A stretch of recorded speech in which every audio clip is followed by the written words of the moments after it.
অজু করার সময় অজুর পানি যখন মুখে লাগাবেন একটি দোয়া পড়বেন, আপনার চেহারা নূরের মতো উজ্জ্বল হয়ে যাবে ইনশাআল্লাহ। আপনার চেহারা নূরের মতো উজ্জ্বল হয়ে যাবে, চোখ চেহারা থেকে ব্রণ, মেস্তা, কালো দাগ সহ যাবতীয় সমস্যাগুলো আল্লাহ তাআলা দূর করে দিবেন এবং আপনার রিজিকে বরকত হবে ইনশাআল্লাহ।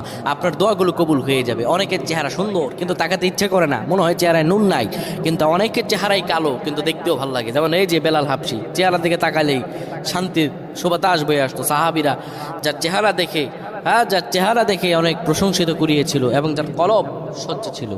প্রিয় ভাইরা আমার, অজু যখন আপনি করবেন, অজুর পানিতে যখন আপনার চেহারা ভিজাবেন, তখন অজুর পানিতে আপনি এই দোয়াটা 3 বার পরে, দুরূদ শরীফ 3 বার পরে ফু দিবেন। দোয়াটি হলো আল্লাহু নূরুস সামাওয়াতি ওয়াল আরদ, আল্লাহু নূরুস সামাওয়াতি ওয়াল আরদ। পানিগুলো নিয়ে সেই পানির মধ্যে আপনি ফু দিয়ে চেহারার মধ্যে লাগাবেন। আমার